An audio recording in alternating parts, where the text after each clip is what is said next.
Nous te rendons toute la gloire, nous t'exprimons toute notre reconnaissance, notre Seigneur et notre Dieu. Seigneur, merci. Merci pour ton plan merveilleux. Merci, grand roi de l'univers. Merci, éternel Dieu tout-puissant, pour ce que tu es, maître du ciel et de la terre. Glorifie ton nom et manifeste ta gloire. Au nom de Jésus, ta voix ainsi priée. Merci, Saint-Esprit, pour ta présence. Amen, amen, amen, amen, amen, amen, amen. Le Seigneur, le Seigneur. Alléluia. Merci beaucoup. Voilà, bien dans le Seigneur, nous allons, après ce temps, nous allons juste lire la parole. Père, nous voulons te dire merci. Merci pour ta parole encore ce matin au milieu de nous. Bénis et sanctifie ta parole, mon Jésus. Amen. Nous allons aller dans Ruth. Ruth 1. Ruth 1. À partir du verset 1 Nous allons juste lire le verset jusqu'au verset 7. Ruth 1, il est dit, du temps des juges, il y eut famine dans le pays. Un homme de Bethléem de Juda partit avec sa femme et ses 2 fils pour faire un séjour dans le pays des Moab. Le nom de cet homme était Elimelech, celui de sa femme Naomi et ses 2 fils appelés Maglon et Kilion. Ils étaient Éphratiens de Bethléem, de Juda, arrivés au pays des Moab, ils y fixèrent leur demeure. Elimelech, mari de Naomi, mourut et elle resta avec ses 2 fils. Ils prirent des femmes moabites, dont l'une se nommait Orpa et l'autre Ruth, et ils habitèrent là environ 10 ans. Maglon et Kilion moururent aussi tous les 2, et Naomi resta privée de ses 2 fils et de son mari. Puis elle se leva, elle et ses belles-filles, afin de quitter le pays de Moab, car elle a pris au pays de Moab que l'Éternel avait visité son peuple et lui avait donné du pain. Elle sortit du lieu qu'elle habitait, accompagnée de ses 2 belles-filles, et elle s'est mise en route pour retourner dans le pays de Juda. Amen. Alléluia. Alléluia. Seigneur, merci pour ta parole. Bénis ta parole dans notre Père. Utilise notre bouche, maître du ciel et de la terre. Seigneur, tu connais le besoin dans les cœurs de chacun au milieu de nous. Seigneur, bénis chacun de nos cœurs. Réponds à nos besoins, Seigneur. Moi-même en premier, Seigneur, au travers de ta parole. C'est la part qui nous revient aussi. Nous avons donné ta part. Nous t'avons loué, adoré. Seigneur, c'est notre part. Nous voulons aussi manger le repas que tu as préparé pour nous. Bénis ce moment au nom de Jésus. Amen. Je voudrais parler de Médalos ce matin. Je salue ceux qui nous suivent en ligne. Soyez bénis, que Dieu bénisse. Merci d'être là. Que Dieu se souvienne de vous. Je voudrais bénir dans le Seigneur tout vite, rapidement ici parler de le voyage du voyageur. Je me répète, les voyages du voyageur. Et nous le voyons dans le livre de Ruth. Ruth, c'est parmi les livres dans la Bible qui a le nom d'une femme. Et curieusement, cette femme, c'est une femme païenne. On dit bien, c'est une Moabite. Alléluia.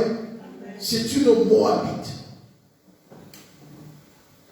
Et pour arriver voir la société, cette société juive, si on peut libérer dans le Seigneur, qui était une société assez difficile. Mais quand on donne le nom dans le Seigneur, le nom d'une femme, c'est que ça, ça dit tout. C'est assez particulier, ça dit tout. Pour montrer un peu comment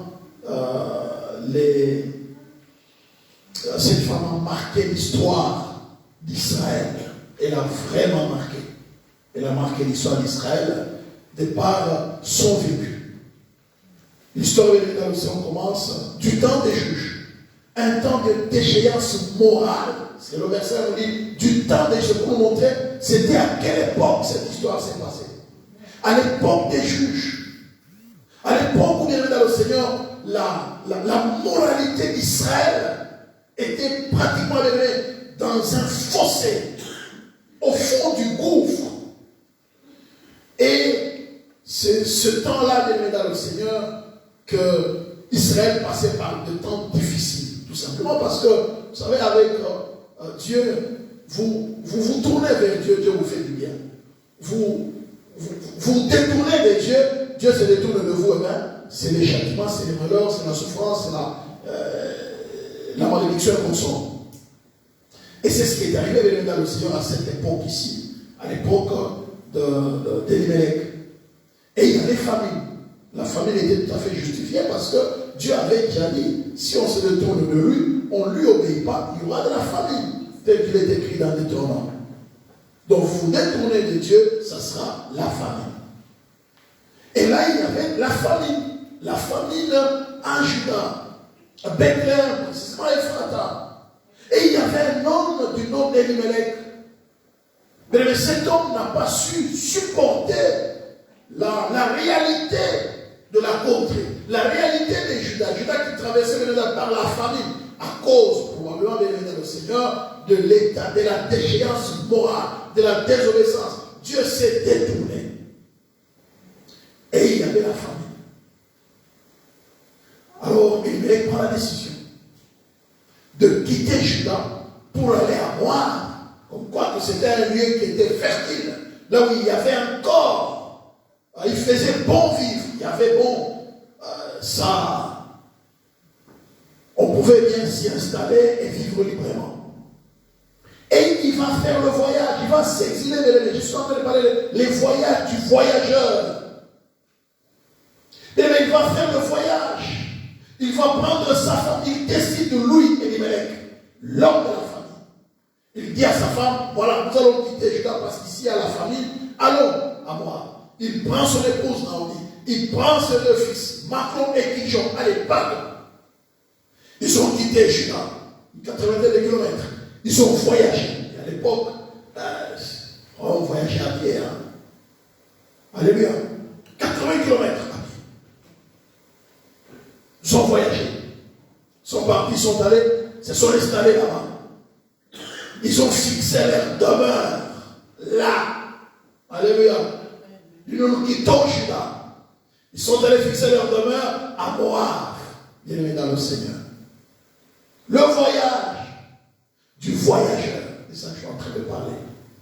Je dis le voyage du voyageur. Le voyage, bien-aimés dans le Seigneur, c'est un déplacement d'une personne qui se rend d'un lieu à un autre lieu assez éloigné. Un déplacement qui est effectué dans l'espace. Je peux dire aussi dans le temps. D'un lieu vers un autre lieu plus ou moins éloigné. Eh bien, le voyageur, c'est la personne qui effectue le voyage. Je suis en train de parler le voyage du voyageur. Parce que cette histoire de l'Elimelech nous concerne tous aujourd'hui. Il nous arrive aussi de voyager. On peut faire un voyage socio-culturel. On peut faire un voyage sportif. On peut faire un voyage d'affaires. On peut faire un voyage privé, un voyage de découverte. On peut faire un voyage diplomatique. On peut faire un voyage politique. On peut faire un voyage spirituel. C'est qu'on peut dire peut-être comme un pèlerinage. Ou peut-être juste une découverte, comme on dit, une excursion. Mais il nous arrive de faire le voyage. On peut faire un voyage à pied. On peut faire un voyage en voiture. On peut faire, bien évidemment, le Seigneur, un voyage en bateau. On peut faire le voyage. Alléluia. Donc, bien évidemment, il nous arrive tous de faire le voyage. Il nous arrive tous de voyager. Ou il nous est déjà arrivé peut-être de voyager. Mais quand on voyage, on quitte un lieu vers un autre lieu plus ou moins éloigné. Peu importe le moyen qu'on va emprunter. Le problème, c'est qu'on quitte un lieu vers un autre.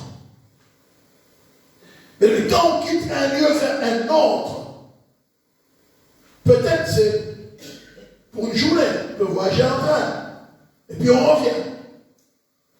Mais peut-être aussi c'est pour un voyage où on ne sait pas quand est-ce qu'on va revenir. Alléluia. Je dis, mais je ne sais pas, je reviendrai quand, je n'en sais rien. Mais nous savons, le voyage nous délocalise, c'est une délocalisation. Les voyages nous déconnectent de notre milieu habituel, nous déracinent. Alléluia. Judas, Elimelech, il s'est déraciné de son milieu, déraciné de sa culture, de son environnement. Il a déraciné ses enfants. Macron. Alléluia. Il a déraciné sa femme Naomi. Et lui-même, il s'est déraciné. Bien dans le Seigneur. Il s'est déraciné du lieu là où Dieu régnait. Même s'il y avait la famille, mais c'est Dieu qui était le roi. Alléluia. Elimelech, ça veut dire Dieu éternel et roi. Ou éternel et mon roi. Dieu est roi. C'est ça Elimelech. Voyez-vous, n'est-ce pas? Donc Elimelech s'est déraciné de Juda, le lieu là où Dieu règne, le lieu là où Dieu est roi. Ce n'est pas parce qu'il y a la famille que Dieu n'est pas là. Il est toujours roi. Dans la famille, il est toujours roi. Dans la maladie, il est toujours roi. Mais Dieu règne éternellement. Elimelech décide de se déraciner de ces milieux-là pour aller dans un autre milieu, à moi. Et il déracine sa femme Naomi, la charmante, la gracieuse. Cette femme qui était charmante, qui avait la grâce, qui avait cette beauté dans l'océan. Non seulement la beauté physique, mais la beauté du cœur. Elle était charmante, elle avait la grâce dans l'océan. Et l'a déracinée du lieu de la grâce. Elle l'avait même dans un lieu de disgrâce. Et même dans son va déraciner. Macron qui veut dire maladie. Macron qui veut dire faiblesse. Macron qui était dans un lieu là où, malgré sa maladie, malgré sa faiblesse, mais le Seigneur, il y avait les soins appropriés parce que, le Seigneur, il y avait Rapha était là. L'éternel Dieu qui guérit. L'éternel Dieu, on peut compter sous sa grâce. Il avait dit à l'apôtre Paul, lorsqu'il avait les chardes, il a prié 3 fois afin que Dieu éloigne les chardes de son corps. Mais Dieu lui a dit, ne t'inquiète pas, ma grâce t'a suffi. Donc même si la maladie ne part pas, mais Dieu t'accorde la grâce de vivre avec cette maladie, mais en étant heureux, heureuse, joyeuse. Bien dans le Seigneur, il va déraciner Macron du lieu de l'élection de la grâce et de la faveur de Dieu pour voyager. Il va voyager avec Kiljon. Kiljon, ça veut dire destruction. Mais cet enfant déjà, dont la destruction guettait cet enfant dans le Seigneur. Mais il va déraciner cet enfant du lieu là où l'enfant ne pouvait pas être détruit parce que Dieu était là. Alléluia. Mais il va enlever cet enfant pour l'amener au milieu dans le Seigneur, à moi, là où Dieu ne pouvait plus le protéger. Alléluia. Et l'enfant était détruit. Alléluia. Dans le Seigneur, le voyage du voyageur. Nous devons savoir pourquoi nous voyageons. Mais la vie sur terre est un voyage. Alléluia. Mais notre vie sur terre est un voyage. Je voudrais vous le dire. Notre vie sur terre est un voyage. Chaque personne de notre vie sur terre a toujours voyagé. Chaque parcours de notre vie dans le Seigneur est un voyage. Notamment les études. C'est un voyage où vous commencez de la maternelle jusqu'à devenir docteur quelque part. Les études, c'est un voyage, c'est un parcours. Le mariage, c'est un voyage, c'est un parcours. La Bible dit, jusqu'à ce que la mort vous sépare. Et vous savez, dans un voyage, il y a toujours des arrêts. Alléluia. Dans les voyages, il y a toujours des arrêts. Chacun sait là où il va faire quoi, il va descendre. Vous êtes là avec moi? Alléluia. Chacun sait là où il va descendre. Donc, la vie dans le Seigneur sur terre est un voyage. Notamment les études, le mariage, la carrière, c'est un voyage. Il va commencer sa carrière. Moi, j'ai commencé ma carrière à l'âge de 25 ans. Et aujourd'hui, j'ai 40 ans de carrière. Maintenant, je peux prendre la pension. Ça veut dire quoi, bien? C'est le point de chute. Alléluia. 65 ans, c'est la pension. C'est le point de chute. On arrive en fin de voyage. Alléluia. Alléluia. C'est le point de chute. Vous êtes d'accord avec moi, n'est-ce pas? Même le ministère, c'est un voyage. Alléluia. Mais le ministère, c'est un voyage. C'est pourquoi l'apôtre Paul a dit dans le Seigneur, j'ai combattu les bons combats, j'ai achevé la course. Alléluia. C'est un voyage, le voyage de la foi. Jésus est dans le Seigneur, c'est notre modèle. Jean 17, verset 4. Jésus a dit quoi dans le Seigneur? Il dit, je t'ai glorifié sur la terre, j'ai achevé l'œuvre que tu m'as donné à faire. Donc dans son parcours, le voit dans son ministère. le parcours sur terre. Jésus est dans le ciel en train de dire, c'est dans Jean 17, verset 4. Jésus a dit, voilà, je t'ai glorifié sur terre. J'ai achevé l'œuvre que tu m'as donné à faire. Alléluia. Donc, bien aimé, nous sommes sur terre. Nous avons une mission, parce que nous sommes dans un voyage où nous avons une mission. Alléluia. Nous avons une mission chacun de nous. Jésus a dit, j'ai achevé l'œuvre que tu m'as donnée. Donc, je suis arrivé en fin de voyage. J'ai accompli ma mission. Je sais le but pour lequel je voyage. Alléluia. J'ai accompli ma mission. J'arrive à bon port. Bienvenue dans le Seigneur. Je veux vous dire ce matin. Peut-être trois petites choses rapidement, bienvenue dans le Seigneur. C'est de montrer que bienvenue dans le Seigneur, la vie sur terre qui est un voyage, bien aimé, mérite toute notre attention pour ne pas être vécu n'importe comment. Je répète, la vie sur terre est un voyage qui mérite toute notre attention pour ne pas être vécu n'importe comment. La vie sur terre n'a pas de bouillon pour dire que je vais effacer, je vais les prendre. Alléluia. Chaque minute qui passe, tu ne la récupères pas. Alléluia. Tu ne récupères pas.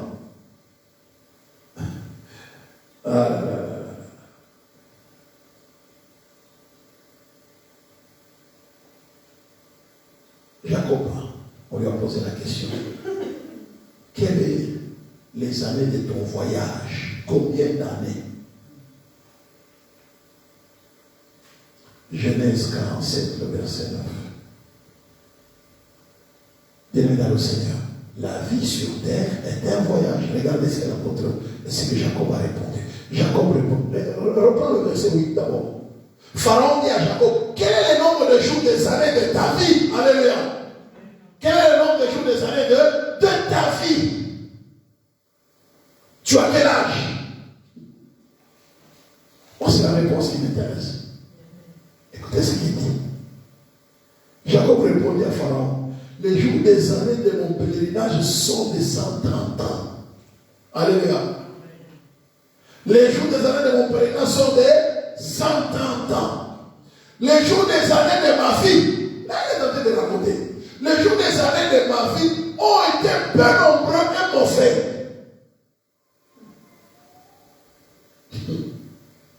Donc, à mon amaka. Donc il a fait des choses dans la vie. Les enfants, on lui dit que ton fils est décédé. Il envoie le fils pour aller aider ses frères. Il arrive là-bas, les autres reviennent pour dire que voilà, ton fils là que tu es là, il est mort. Il a été poursuivi par son déjà à la naissance déjà. Il tenait son frère au talon, usurpateur. Il a volé les droits d'aînesse. Et puis son frère, il a connu des choses incroyables. Il a fui son frère. Ouais, c'est son vécu. Il dit non. Alors, écoutez bien. Il dit, les jours des années de ma vie ont été peu nombreux et mauvais. Et ils n'ont pas atteint les jours des années de la vie de mes pères. Durant leur pèlerinage, durant leur voyage. Il fait référence à qui? Il fait référence. Alléluia. Il fait référence à qui? Abraham, à Isaac. Alléluia. Bienvenue dans le Seigneur. Abraham, bienvenue dans le Seigneur. Il est celui qui vient dans le Seigneur que Dieu a demandé de voyager. Laisse-moi dire une chose. Première chose de le comprendre. Bienvenue dans le Seigneur. Le voyage sur terre. N'oubliez pas que c'est Dieu qui doit en être le maître. Alléluia. Dieu doit être le maître de ta vie sur terre. Quoi que tu fasses, où que tu ailles, demande à Dieu, bienvenue dans le Seigneur, d'être avec toi. Est-ce que j'ai parlé à quelqu'un ce matin? Quoi que tu fasses, où que tu ailles, demande à Dieu de t'accompagner. C'est Dieu qui a dit à Abraham, Genèse 12. Il est en train de faire référence à Abraham. Genèse 12, le verset 1. Qu'est-ce que Dieu dit à lui? L'Éternel dit à Abraham, va-t'en de ton pays, de ta patrie, de la maison de ton père, dans le pays que je te montrerai. C'est un voyage de rédemption. Abraham ne savait pas où il allait. Alléluia.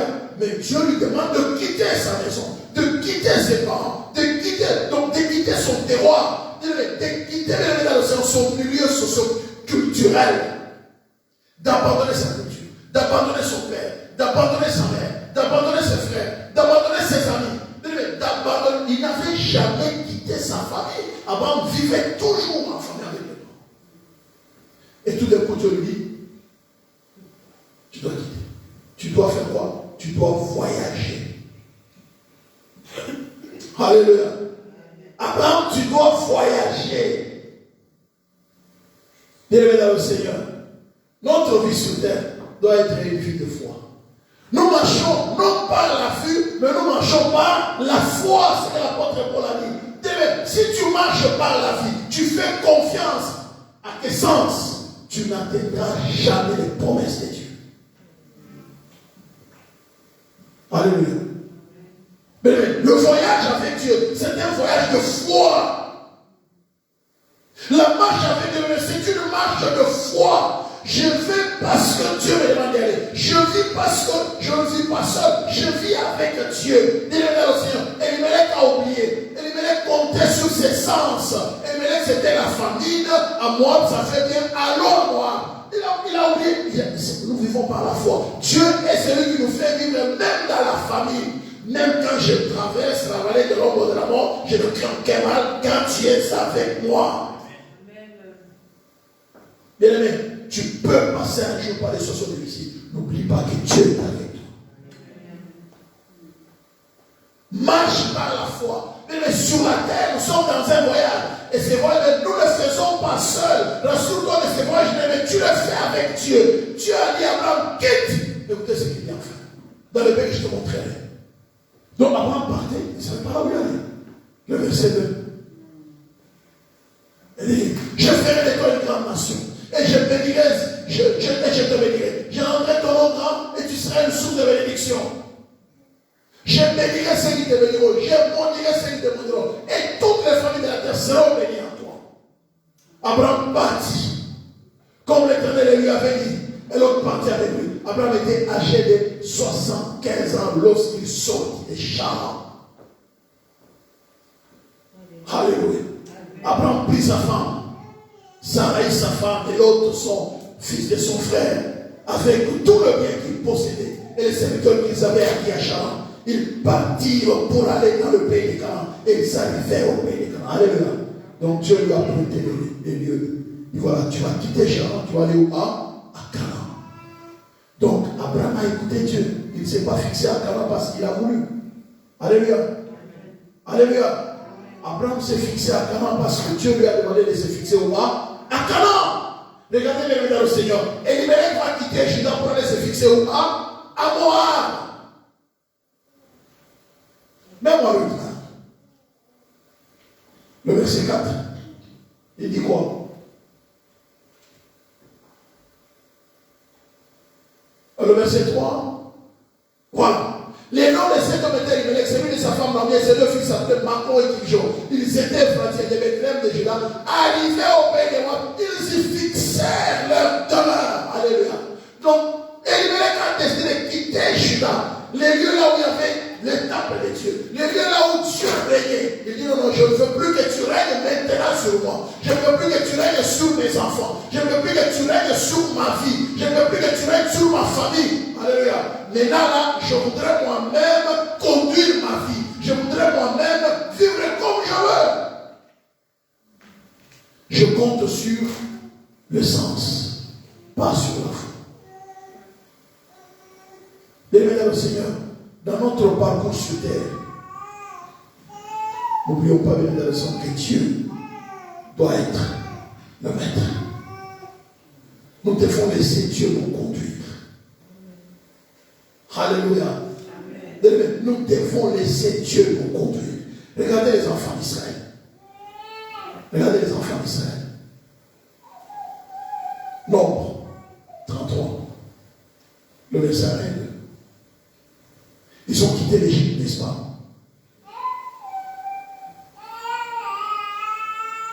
les stations des enfants d'Israël qui sortirent du pays d'Égypte selon le corps d'armée, sous la conduite de Moïse et d'Aaron. Moïse écrivit leur marche de station en station, d'après l'ordre. Alléluia. Voyez le Seigneur. Le Seigneur. Moïse écrivit leur marche de station en station, d'après l'ordre de l'Éternel. Et voici les stations selon leur marche. Alléluia. Donc, partout là où il passait, c'était d'après. Alors, toi, c'est moi qui te lèves. Oh non, en tout cas, ça fait longtemps. Je vais aller voir ma cousine là qui habite à Singapour. Parce que tu as l'argent. Hein? Alléluia. Nous avons vu avec vous le vendredi, mon apôtre Paul disait quoi? Je ne cesse de faire mention de vous dans mes prières afin que Dieu m'ouvre les portes pour que je vienne vous voir.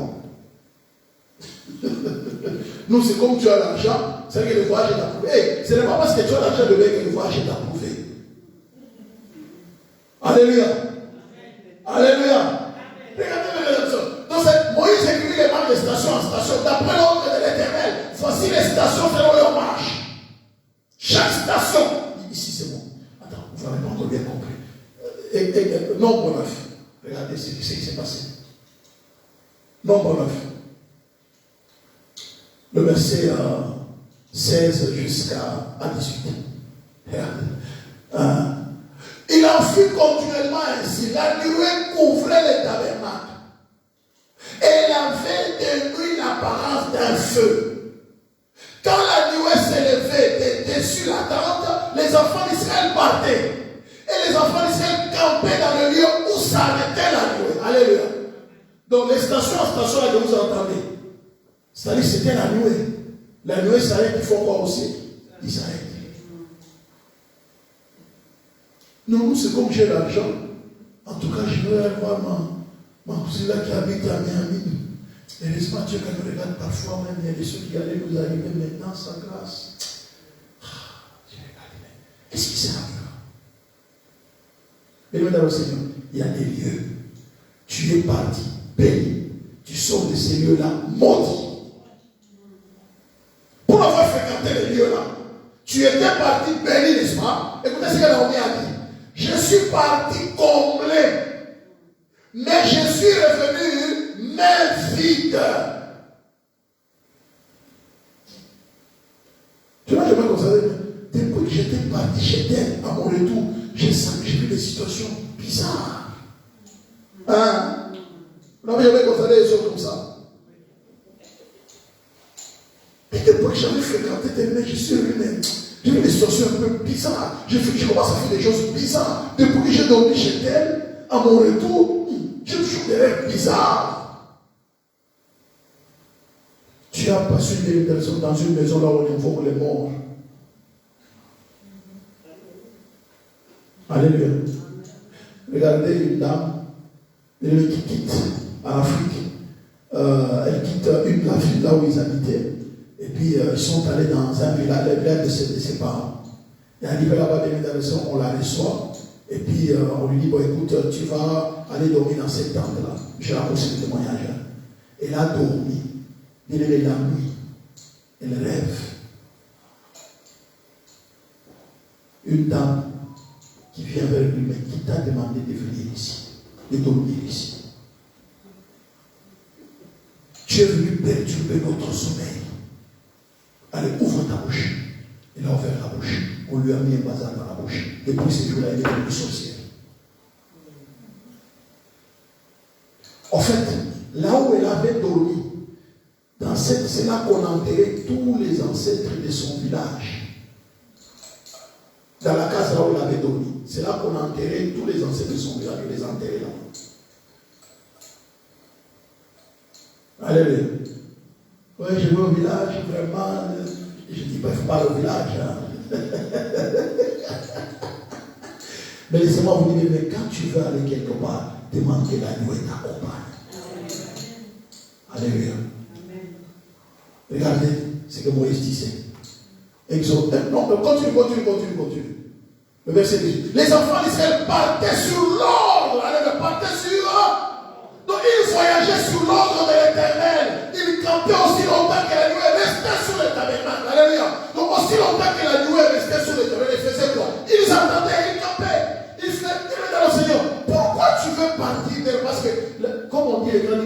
ça pauvre. Donc l'argent t'écrase là. C'est pas bon. L'argent te chatouille. Hein? Alléluia. Mais c'est quoi? Mais c'est pas parce que tu as l'argent que tu dois voyager. Vous savez qu'il y a des endroits que nous fréquentons, ce sont des endroits interdits, que Satan a consacrés pour lui. Tu y fréquentes, des mesdames et Seigneur, il y a des lieux interdits. Attends, vous ne me comprenez pas très bien. Regardez. Jéricho. Vous me suivez? Jéricho était maudit.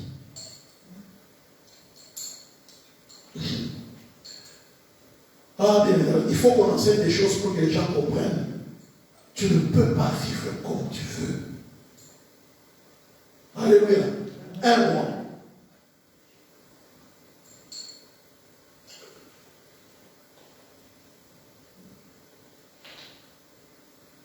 C'est terrible quand même. Hein? Où les gens viennent dans le ciel, parfois nous oublions que avec Dieu, nous ne faisons pas ce que nous voulons. 2 rois 2. Regardez. 2 rois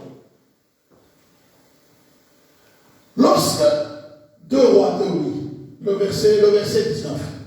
Excusez-moi. Les gens de la ville dirent à Élisée. Alléluia. Les gens de la ville dirent à Élisée, voici le séjour de la ville est bon, comme le voit mon Seigneur. Mais les eaux sont mauvaises. Et le pays est stérile. Alléluia. Alléluia. Jéricho avait été maudit par qui? Jéricho avait été maudit par Josué.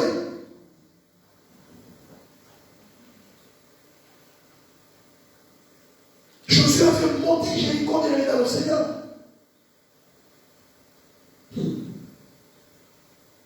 Il a fallu que le prophète, regardez bien dans le Seigneur, dont les lieux devaient être enseigner. Le verset suivant. Il dit, apportez-moi un plat neuf, mettez-y du sel, et lui apportèrent. Il alla à la source de Zo. Alléluia. Il est allé où? Il est allé où? Mais toi, tu vis dans un endroit où tu ne connais même pas la source, l'histoire de cet endroit-là. Alléluia. Tu ne connais pas l'histoire de l'endroit là où tu es allé dormir. Tu ne connais pas l'histoire de l'endroit là où tu as voyagé pour dire je vais quand même voyager, voir un peu, de parcourir le monde. Mais tu peux voyager et sortir dans le Seigneur avec des malédictions. Parce que tu as fréquenté des lieux interdits. Il alla vers la source des eaux, il dit jeta le sel, il dit ainsi parle l'Éternel, j'assainis ces eaux, il n'en proviendra plus ni mort, ni stérilité. Alléluia. Donc, il y a des lieux que tu feras bien dans le Seigneur, c'est la mort.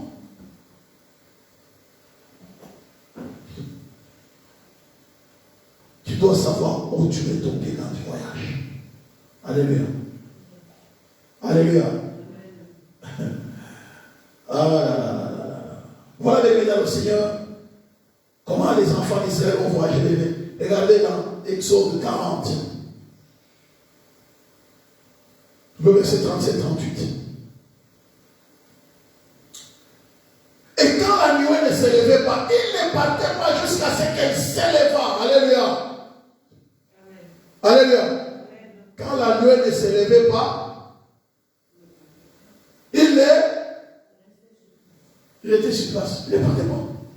Ça veut dire quoi, bien sûr? Tant que Dieu ne te donne pas un signe que tu peux aller à tel endroit, ne parle pas. Si tu n'as pas l'écho de Dieu, tu pries. Parfois tu sens la paix dans ton cœur, oui. Mais si tu ne sens pas l'écho de Dieu, bien dans le Seigneur, la nuée de l'Éternel était des jours sur les tabernacles. Et de lui, il y avait un feu. Au sein de toute la maison, pendant toute leur marche, ça j'insiste, pendant toute leur marche, pendant tout leur voyage. Alléluia. Pendant ton voyage sur terre, que la présence de Dieu t'accompagne partout. Pour aller au marché, demande que Dieu t'écoute. Le verset suivant. Qu'est-ce que Moïse disait? Alléluia. C'est le dernier verset. Oui. Pendant toute leur marche. Mais Moïse, même dans le ciel, faisait une prière extraordinaire. Il faisait une prière extraordinaire. Il disait, lève-toi, Seigneur.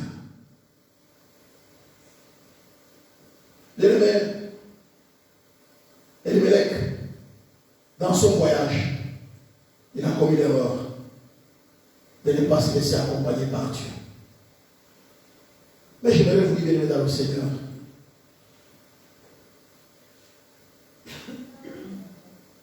Naomi a décidé de retourner. Alléluia. Naomi a décidé de faire quoi? De retourner. Mieux vaut la fin d'une chose que son commencement. Bien aimé, les choses ont mal tourné. Elle a dit, je retourne. Mieux vaut la fin d'une chose que son commencement. Elle est retournée à la case de départ. Elle prend la décision de voyager.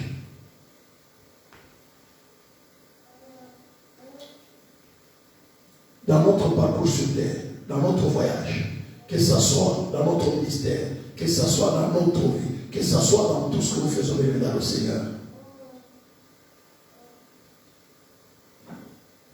nous avons l'exigence de mener une vie exemplaire. Alléluia. Nous avons l'exigence de mener une vie exemplaire. C'est une exigence. Regardez.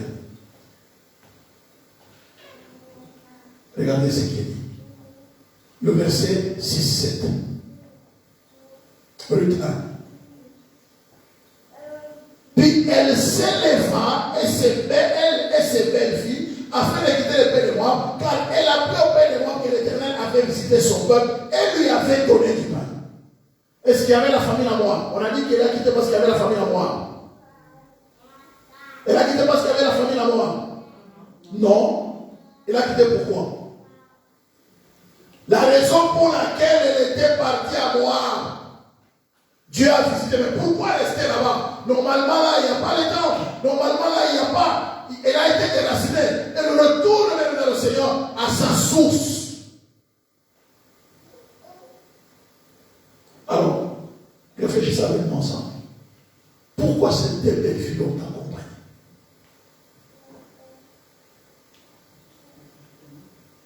Parce que Naomi avait une conduite exemplaire. Si c'était une belle mère méchante, une belle mère qui critique tout ce qui passe, même la mouche qui passe, c'est de là, laisse-nous tranquille. Alléluia. Alléluia. Laisse-nous tranquille. Mais c'était une belle mère exemplaire qui valait la peine d'être suivie. Alléluia. Alléluia. Alléluia. Les belles filles disaient non, j'aimerais être comme ma belle-mère. La manière dont elle se comporte avec son mari, non. Elle a perdu son mari, franchement. La manière dont elle était avec son mari, elle était obéissante, elle était respectueuse, elle aimait son mari. En tout cas, non. Elle disait à ses belles filles, comportez-vous bien avec vos maris, mes filles. Soyez gentils avec vos maris.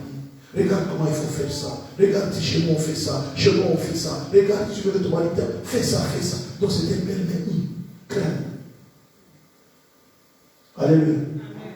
Pas les belles mères qui parlent là-bas. Ça parle, ça critique, tout ça critique. La belle fille, ça parle. Si tu tombes sur une telle belle mère. Alléluia. Exemple à suivre. Non, mais c'était bien aussi. La vie sur terre exige une vie exemplaire. C'est cette vie exemplaire qui permettra que les gens s'attachent à toi, les gens s'accrochent à toi, les gens t'aiment, les gens désirent ta présence. Alléluia. Regardez, la crainte de Dieu, elle est très importante. 1 Pierre 1.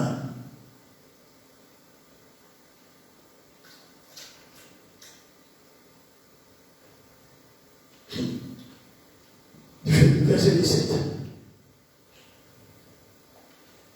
Et si vous invoquez comme Père celui qui juge selon l'œuvre de chacun, sans acception de personne, conduisez-vous avec crainte pendant le temps de votre pèlerinage. Alléluia. Conduisez-vous avec pendant le temps de votre pèlerinage, c'est quoi? C'est pas le voyage. Conduisez-vous avec crainte, bien les gars aussi. Avoir une vie exemplaire. Craindre Dieu. Aimer Dieu. Respecter Dieu. Les gens font ça. Vous allez attirer les gens. Alléluia. Vous allez attirer les gens vers vous. Et ces gens-là, seront peut-être pour vous une source de bénédiction. Nous entendons que la bénédiction tombe du ciel. Non. Votre comportement fera en sorte que les gens vont s'accrocher à vous. Et ces gens seront pour vous une source de bénédiction. Est-ce que Ruth n'a pas été une source de bénédiction pour Naomi? Naomi a été restaurée par qui? C'est pas par Ruth qu'elle a été restaurée. Alléluia. Est-ce que Ruth est de la même tribu que Naomi? C'est pourquoi je déteste le tribalisme. Alléluia. Je déteste le tribalisme. Vous ne vous rendez pas compte. D'ailleurs, quand que Dieu nous aide. Il y a même des gens, tu ne sais même pas que la personne, quand on t'a accouché à l'hôpital, qui t'a porté pour la première fois, si elle était camerounaise, si cette femme était rwandaise, si cette femme était burundaise, tu ne connais pas.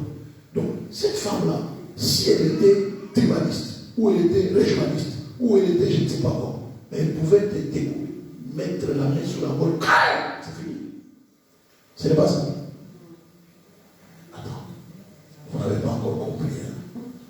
Vous savez, c'est le pharaon avait demandé aux sages femmes égyptiennes, il avait dit quoi?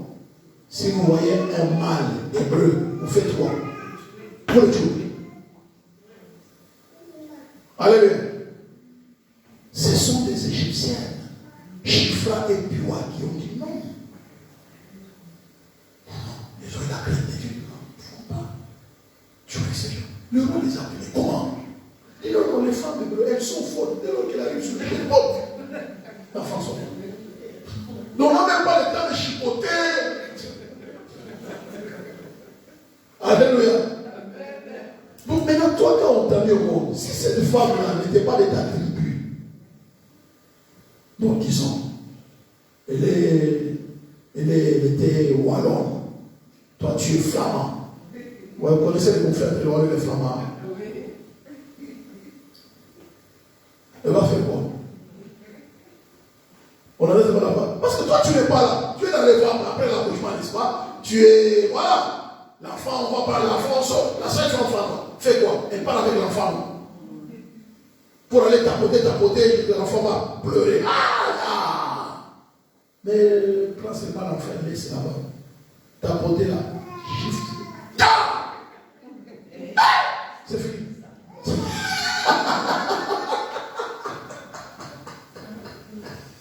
Alléluia. Alléluia. Mais tu as laissé en vie cette femme, malgré qu'elle n'était pas de ta tribu. Mais que Dieu nous aide. Conduisons-nous avec crainte pour respecter n'importe quelle tribu, pour respecter n'importe quelle nationalité de Seigneur. D'ailleurs, Dieu nous demande d'avoir de la compassion pour les étrangers. Pour ceux qui sont de nous, qui ne sont pas de l'autre.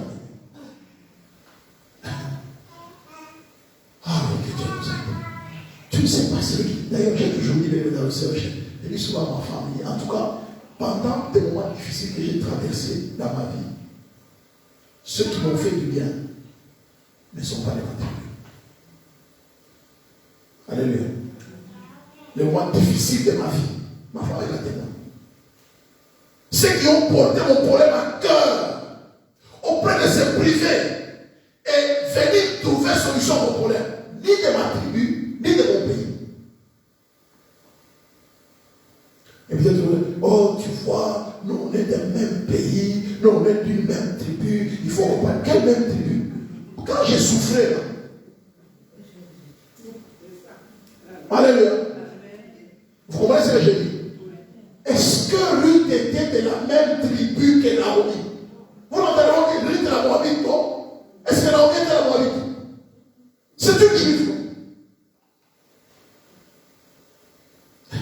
Mais que Dieu travaille encore, même dans l'église, j'entends les gens se battre dans l'église. Oh non, tu sais, c'est. Dieu vous aime. Ta tribu là, tu entreras en enfer à cause de ta tribu. Alléluia. Tu entreras en enfer à cause de ta tribu. Au point que même on te donne un poste de travail quelque part, tu n'engages quelqu'un de ta tribu. Et là, elle est dans le Seigneur.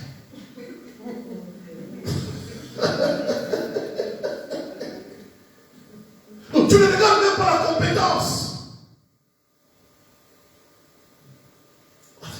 Je ne comprends pas. Est-ce que Caïn et Abel étaient des tribus différentes?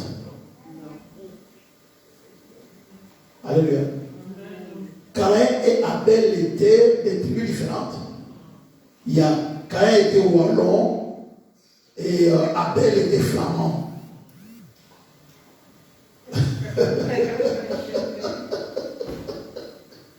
Alléluia. Il n'a pas tué son propre frère. Et puis encore, il n'était qu'à deux frères. Deux. Donc tu acceptes non seulement de tuer ton frère, mais de faire mal à tes parents. Bienvenue dans le Seigneur. Le problème n'est pas la tribu, c'est le cœur. Conduisons-nous avec crainte pendant notre marche sur terre.